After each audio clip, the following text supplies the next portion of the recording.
Hey guys, it's Destroyer here with an introduction to a new game called Tiny Troopers Alliance, which is published by Chillingo.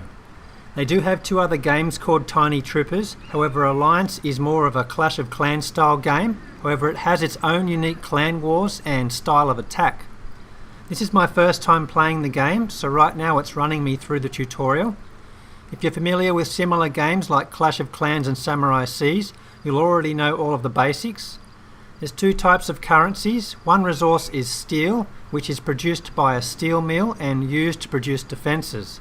The other resource is gold, which is produced by gold mines and is used to train and upgrade troops.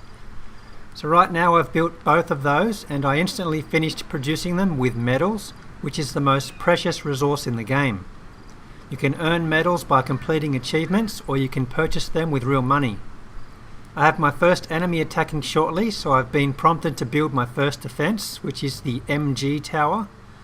I don't think it matters too much where I place this MG tower, because the tutorial troops will aim for the MG tower first. So we're defending our base for the very first time. The enemy is sent in 5 riflemen, and they go straight for this tower, defensive tower. And they're pretty much no challenge at all for us. I think it's just demonstrating the importance of having defensive towers. So I successfully defended against the enemy troops. Now I'm planning on a revenge attack. I build a barracks so I can train some troops. Each troop you build comes with a certain unit size. In this case you get 8 riflemen with each build. There's no camps in this game. You're limited by your HQ level. So at my HQ level 2 I can only produce 2 units of troops. If you want to produce different unit types such as the Grenadier, you need to upgrade the barracks. I did instantly build my troops with medals, so now it's time for our first attack, which is campaign mission number 1.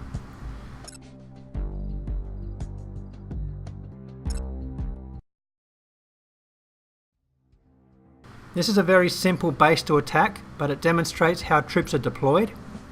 I only have 2 units of troops. You drag the unit in the bar below and place them at the perimeter. This will be their starting point.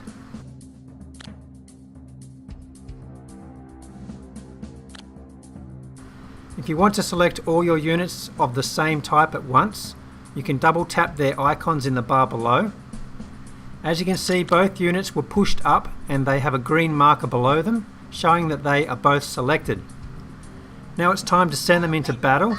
If I tap on the MG tower, they will all attack the building together.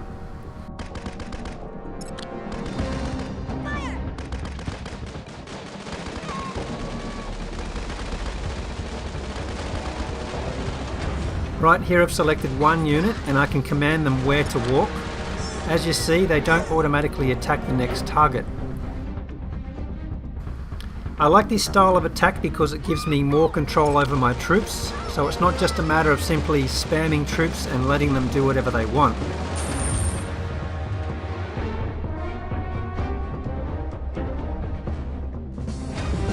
So that mission was worth 1,000 steel and 1,000 gold.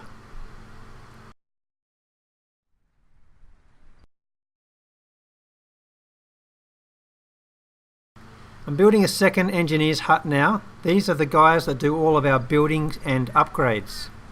I now need a vault to store my gold. This is a very precious building. You would typically store that somewhere in the middle and protect it with defensive towers.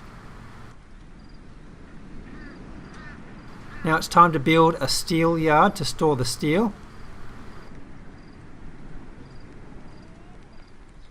That's pretty much it for the tutorial. I now get to give myself a name. I believe the name must be unique, so quickly start playing this game to claim your favourite name. This is pretty much all I can do with a level 1 HQ, so it's time to upgrade it. Joining an alliance is highly advised in this game.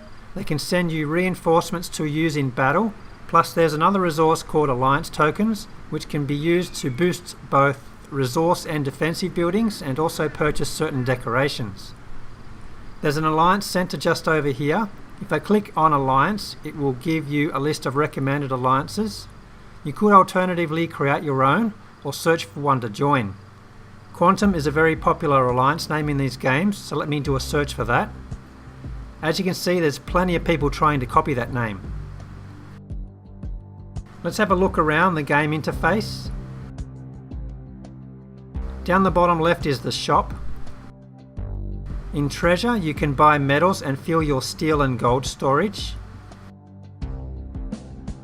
In resources, you can build steel and gold collectors and storage, as well as engineers' huts. In the decorations menu, there's plenty of country flags and some statues.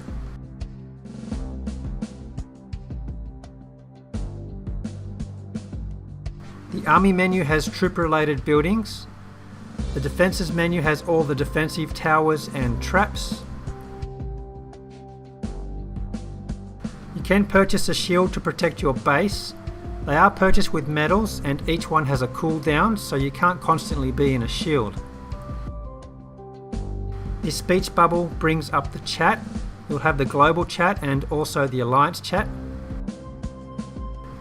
The top button in the bottom right corner shows you a list of friends from your game centre who are playing Tiny Troopers, and the community tab has a link to the forum and the Facebook page. The cog icon is the settings. You can turn the music on and off as well as change the language. There's also a news tab which will keep you updated with the latest happenings about Tiny Troopers. In the top left we have the battle rank. You go up in battle rank by winning multiplayer battles. The higher you climb, the more time you get to finish a multiplayer battle. In the top left corner we have our list of achievements. You can earn medals and experience from completing these. After claiming that reward, the 100 experience increased my level bar, so I'm much closer to level 2 now. Up the top we have the shield. All new players start with a 2-day shield. Next to that we have our engineers. You can purchase up to 5 of these. Each new engineer costs twice as much as the previous one, so that's 500, 1000 and 2000 medals. You can buy more medals from the treasure section of the map, which is what I'll be doing shortly. The icon above the shop shows the leaderboard. Let's have a look at the barracks. A level 2 HQ can only have 2 slots of troops, and you'll get 1 additional slot each time you upgrade your HQ. Here's a list of troops. A level 1 barracks only has access to the rifleman. However, if you upgrade the barracks, you'll unlock more troop types such as the grenadier, paratrooper and the missile trooper. The request button in the bottom right is for requesting alliance troops, so of course you'll need to join an alliance first to do that. Let's look at the HQ now. It only stores a little bit of loot, however it's very important to protect this since it's worth 25% towards a victory during attack. These are just the basic levels of headquarters.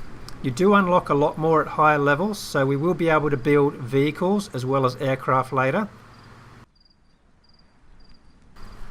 I've searched for somebody on the leaderboard to show you what your base will look like at a later level. I think this guy has HQ 9. Each time you go up in HQ, you do get to select from a new layout for your base. As you can see, it's a lot more complex. There's more buildings available, such as the vehicle factory to produce vehicles, of course. So higher level barracks, I think it only goes to 4. The tech center produces certain weapons. There's the MG tower, a mortar, surface to air missile. There's the AT gun, it's an anti-tank gun, the MG tower, a steel yard, reserve, the HQ level 9, a vault. There is the hangar for producing aircraft, the Alliance Center. What have I missed here?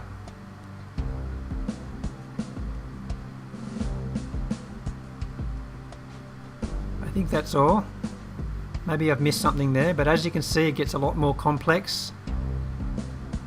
There's also different themes you can purchase as well. Now let's fast forward a few days to my HQ level 3, which is going to level 4. I haven't done any attacks yet. I purely upgraded using my collectors. And I also purchased some medals, so I have got 5 workers now.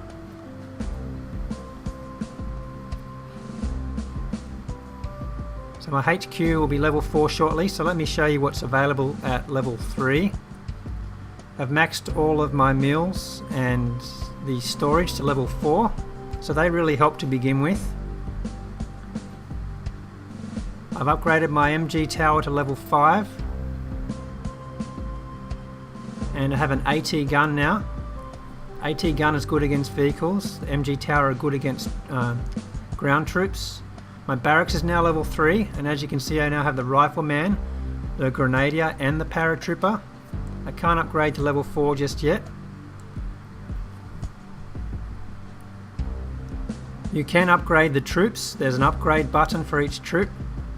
When you tap on that, you can see you can spend gold to upgrade the damage as well as the health and also the unit size, which will increase the number of troops per unit.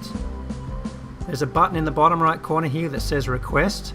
When you're in an alliance, you can request troops from them. So I've just done that.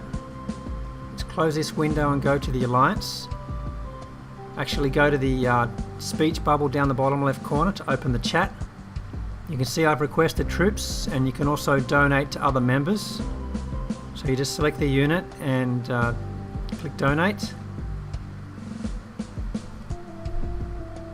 Let's go and check out the Alliance Center again.